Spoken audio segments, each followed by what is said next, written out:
KTR, अगर तुम गोशा महल लड़ेंगे राजा सिंह के खिलाफ में, मैं चैलेंज कर रहा हूं, तुम मर्द के बच्चे हैं तो आओ। फिर से चैलेंज कर रहा हूं, अगर केसीआर साहब आप अगर गोशा महल से लड़ेंगे, अमजदुल्ला खान तुम्हारे को खांदे पे बिठा के पूरे गोशा महल में लेके फिरेंगा। केटीआर, तुम अपने आप को बड़ा सेकुलर बताते हो, लेकिन तुम्हारे आंग में भी चड्डी है। और राजा सिंह का भी गोशा महल से हारना यकीन है। ये बिल्ली थैले के बाहर आ गई है। अस्सलाम वालेकुम, मैं अमजदुल्ला खान, स्पोक्समैन एमबीटी।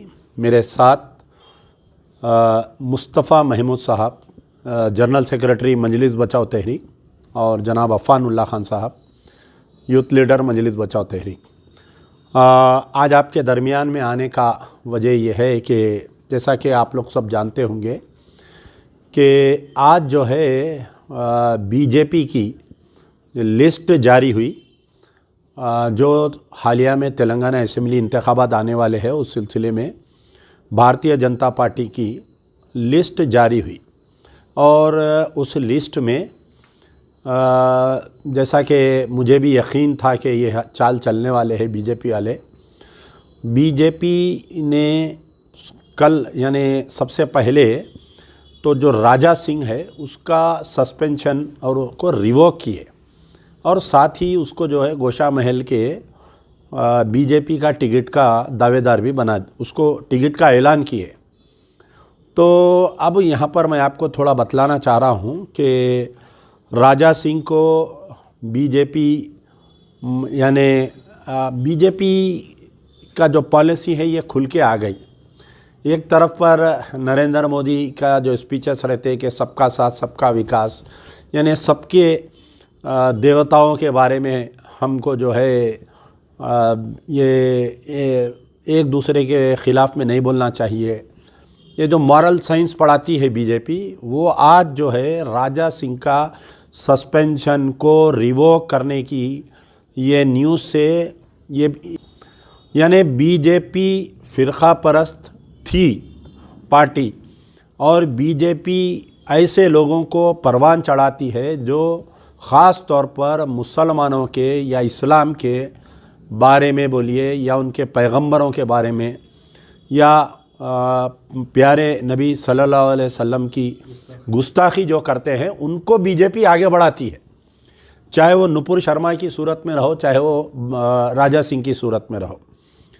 लेकिन यहाँ पर बड़े अफसोस की बात ये रही कि हमारे तेलंगाना में जो पिछले 9 साल से जो सरकार रही, पहले जो टीआरएस थी, अब बीआरएस है।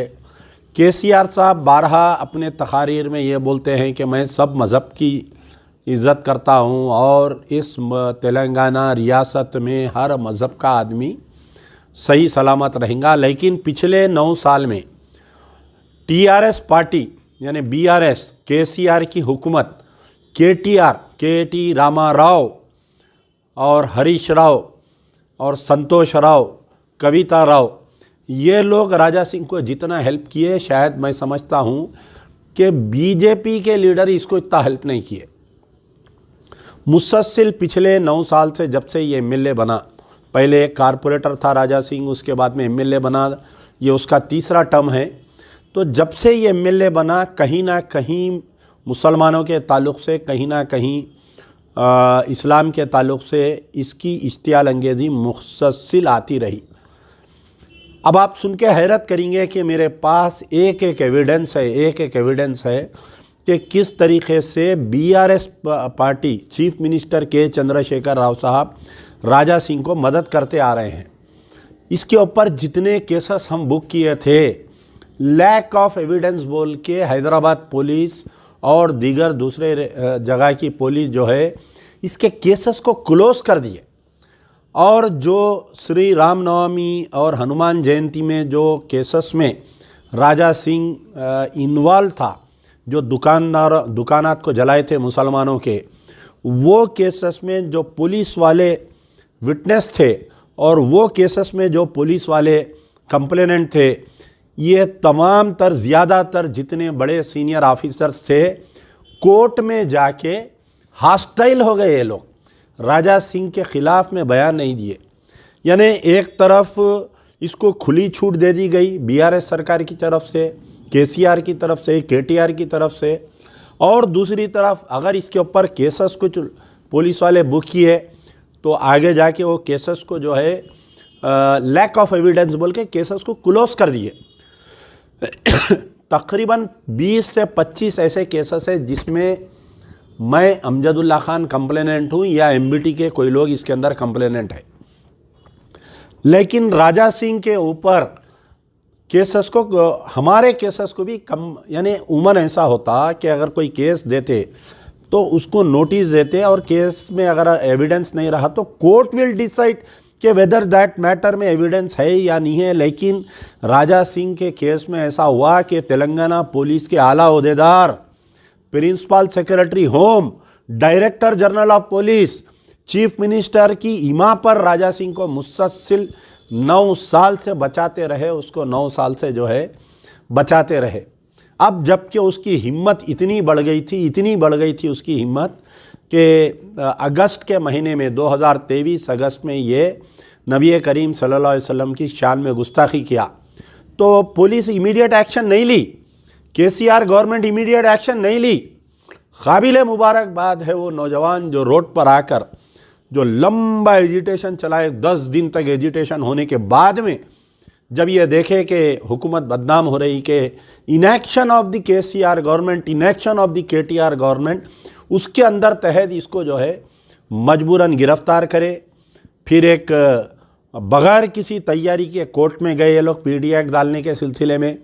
पहली मरतबा कोर्ट इसको हकाल दिया, फिर दूसरी मरतबा जब आवाम में नाराज़गी पैदा हुई, जब एहतजाज हुआ तो दूसरी मरतबा इसको पीडी एक्ट डाले। मैं समझता हूँ 1 आध महीना अंदर रहा। दूसरों को जिनको पीडी एक्ट तेलंगाना गवर्नमेंट डाल के, पुलिस डाल के अगर भेज रही, 2-2 साल लोग अंदर रह रहे हैं। लेकिन राजा सिंह जो है पीडी एक्ट में 1 महीने के अंदर या 1.5 महीने में वापस आ गया। अब उसके बाद में बीजेपी वाले जो राजा सिंह को सस्पेंड किए थे, मैं आपको आज ये अंदर की बात बोल रहा हूँ, ये राज बता रहा हूँ मैं आपको कि ये सरकार दो आलम सल्लल्लाहु अलैहि वसल्लम की शान में गुस्ताखी किया या ये मुसलमानों के ख़िलाफ़ में बयान दिया बोल के बीजेपी वाले नहीं किए थे इसको सस्पेंड।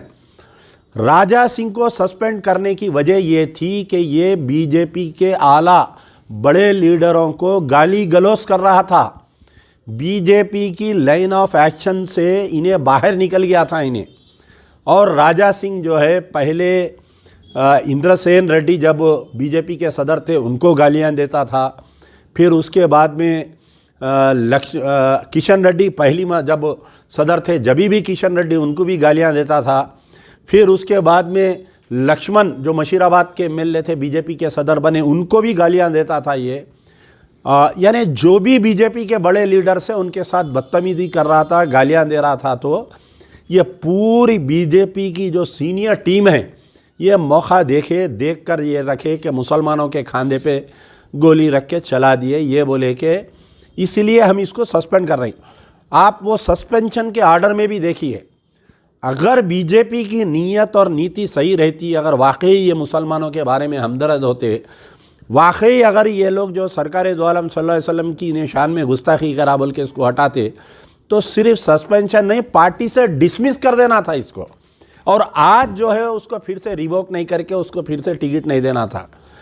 लेकिन कहीं ना कहीं ऐसा हुआ कि बीजेपी में ब्राह्मणिकल ऑर्डर और ब्राह्मणी यानी ओबीसी तबके का और ब्राह्मणिकल ऑर्डर का जो झगड़ा चल रहा है बीजेपी में, उसको जो है कहीं ना कहीं ऐसा हुआ कि आज ओबीसी का हाथ भारी हो गया और मजबूरन जो है ये लोग जो है राजा सिंह को दोबारा पार्टी में लेते हुए दोबारा इसको टिकट दे रहे हैं। लेकिन याद रखिए, एक राजा सिंह का मसला नहीं है, यही नीति रहने की वजह से जहाँ पर बीजेपी बड़ी बुलंद दावे जो कर रही है कि हम इक़्तिदार पे आएंगे, तेलंगाना में इतने सीट लाएंगे उतने सीट लाएंगे, मैं गारंटी के साथ कह सकता हूँ कि जितने भी बीजेपी के लोग तेलंगाना से लड़ें किसी की भी ज़मानत नहीं बचने वाली है।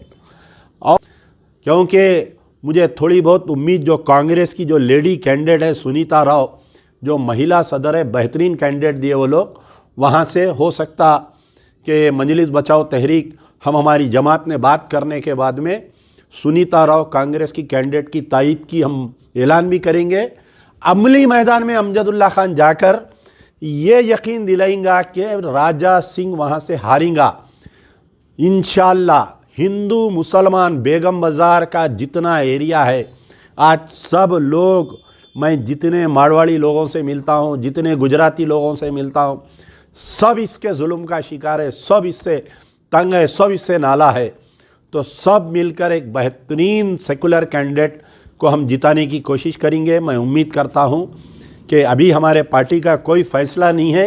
मैं हमारे पार्टी में ये बात रखा हूँ कि जो लेडी कैंडिडेट आई है वहाँ पर की बेहतरीन उम्मीदवार है वो, उसकी सब मिलके मैं तो अब आप देखिए यहाँ पर क्रिमिनल नेग्लिजेंस हुआ ये, यानी केसीआर राजा सिंह, केटीआर राजा सिंह का पूरे 9 साल में मैं दावे के साथ कह सकता हूँ कि केटीआर एक मर्तबा भी राजा सिंह के कोई स्टेटमेंट को कंडम नहीं करे।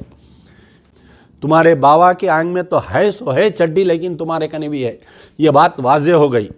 अगर तुम में दम है, आई एम चैलेंजिंग कि तुम केसीआर साहब जाके कामारेड्डी क्यों लड़ रही, केसीआर साहब तुम जाके गजवेल क्यों लड़ रही।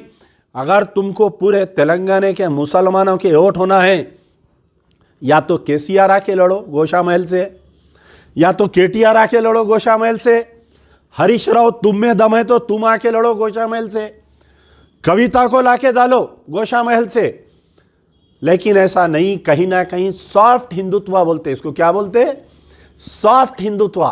केसीआर और उनके अफराद ख़ानदान, केटीआर, कविता को ये डर है कि अगर हम राजा सिंह के ख़िलाफ़ में मुहिम चलाएंगे या राजा सिंह के ख़िलाफ़ में हम लड़ेंगे तो कहीं ना कहीं तेलंगाना का हिंदू नाराज़ होके जो है बीआरएस को वोट नहीं देंगे।